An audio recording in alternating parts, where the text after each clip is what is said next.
everybody, my name's Jenny. I'm one of the tutors for K219 and I ran a tutorial with Elaine on Saturday and I said I'll do a little brief overview of some further hints about studying online and how to manage online learning a little bit more effectively. So this is just a brief overview of some tips and hints to help studying an online only module.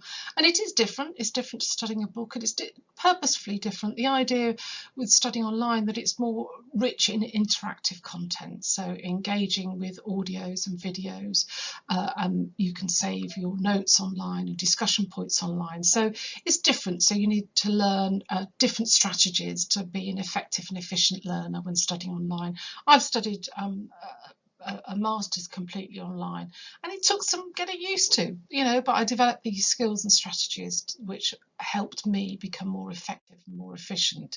So first thing that I do when I'm studying a module is I tend to look at all weeks. You've got this facility to see current weeks, what should you be studying according to the study planner, and then look at all weeks. That is useful for me because I get an overview of where I'm going, where I've come and where I'm at really generally.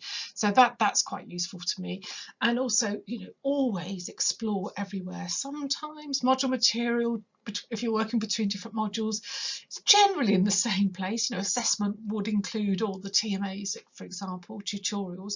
Resources can be a little bit different in what they contain. So click around and get familiar with where material is. Use the search facility. I'm sure you all use this anyway, but the search facility is particularly useful. And what I do is just use the keywords to focus, and it will return searches by default for the website resources and also the forums. I tend to untick the forums unless there's a particular activity or discussion that I need to be reminded of or remember. So I tend to just return module website material, and so I was pretending that I just needed, I knew there was a word determinants, and I knew it was linked to something but can't quite remember what, so put determinants in and it will return searches for social determinants of health or the wider determinants of health. Aha, that's a useful concept and model that I'd forgotten about. I'm just going to remind myself about that and etc. So the search facility is very handy. This also particularly useful. So you've done your searching, you've found something useful, you want to start gathering information for a TMA. How are you going to save it online? And it's absolutely fine to make physical handwritten notes as well. We know that the physical act of doing something helps make those neurological connections between the thinking and the reading. But another thing you can do is use this save icon. So I've circled it in red. This is the save ribbon. It's on every single page in all the modules that you study. You'll see this save for later ribbon, and if you click on that, you then get this save for later screen, and it will just by default it will populate it with whatever the title of that page is. So this is a bit mundane in a way. It's introducing block 2, so you could change it to something that's more meaningful, might have a little prompt word for you, and then click save. And you think, well, okay, so I've saved it, how the heck do I find it again? On every page, so I tend to view pages as a single page. If you scroll down to the bottom of any module page, you'll see this save for later icon, and that's, if you click on that, it will show you all the pages that you have saved for later. So I've only saved one. I've only saved this one for K219, but you can manage that. You can manage all the other save for later links and start organising or delete them if you think, oh no, that's going to be clutter, I've moved on, I don't need to know that anymore. Save for later is really handy. And also you also get this prompt about what you last saw. So sometimes when, I appreciate people are following the study calendar, but sometimes I have got a bit lost when I'm studying. Where was that? Because you have links within links. So this save for later, and also that little prompt about the page you last saw, page you last viewed rather, it is just very helpful to orientate you to where you're at with your studies and what you need to be moving on to, as well as gathering information for TMAs as well. So as I say, I tend to view as a single page. I find that easier to see a whole page. It's a little bit like you would in a book.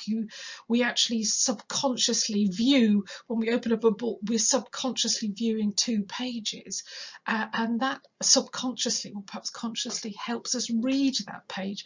We don't read a word, we actually read a whole block of text all in one go and then focus in on different words. So viewing as a single page is useful for me, and it also helps me ensure I don't miss something crucial because I haven't clicked to the next page. So for example, if I'm looking at a TMA question and the assessment guide, view as a single page so you don't miss that next crucial page that you might not have clicked and turned on to. So that's very useful. But also, as I've highlighted on here, and I mentioned this on Saturday, is the magic of Control F. So Control F I use all the time. It has saved my bacon I don't know how many times and is extremely useful. So when view a module page as a single page, you don't have to do that, but I find it easier to read as a single page. So give it a go and see. And then press Control F. So literally the control button on the keyboard and then F at the same time, and a search box will appear on your screen. And then use that facility to search that particular page for something specific. And each time that phrase or word or concept or theory, model, case study, whatever it is, appears on that page, it will be highlighted, and there'll be up and down arrow keys. So you can just click on the next time it appears, and then the next time, and it will jump through each time it appears. Control F, you can use it outside of the OU. I use it for when I look at say academic text outside of the OU. If I'm looking at a online book or whatever it is, I use Control F if I want to just search for something specifically. Just really, really useful in life. It's a life skill, Control F, I think, as well as a useful study skill. There are also a range of supportive resources to help you specifically studying online within the OU.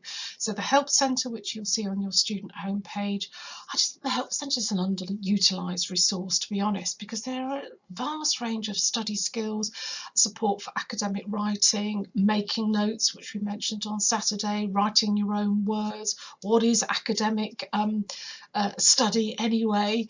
But within the Help Centre, there are a whole section of study tips for online modules.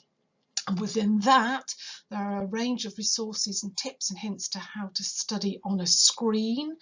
And for example, and you might already be aware of this, you can listen to your study material when you write a TMA. If you're writing it in Word, I sometimes use the immersive reader facility, and you can use that anyway studying online, where it will read the text for you, and that can be quite useful, especially if you're doing doing the ironing at the same time or something, whatever it is. So listening to your TMAs coming back is a little bit robotic sometimes, but that can be useful, particularly if you're more auditory, and that being able to hear enables you to understand more effectively than being able to read.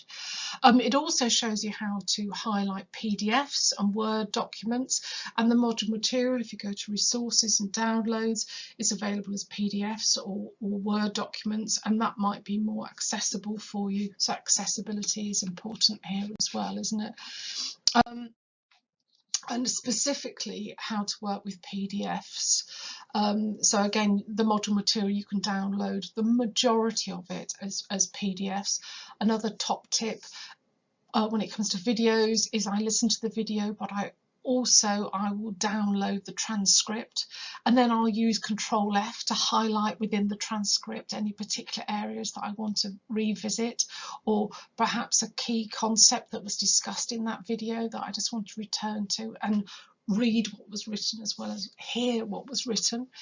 I mentioned about how you can annotate online material, and again within the Help Centre it gives you guidance about how to do that.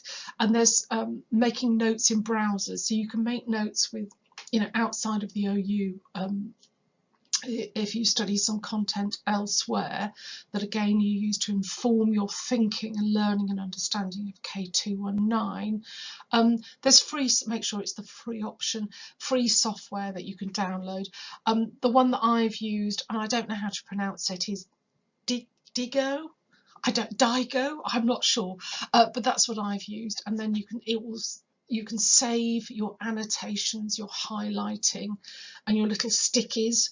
You can also use those in the cloud, so that might be quite useful. So all of these links are within the Help Centre, and I think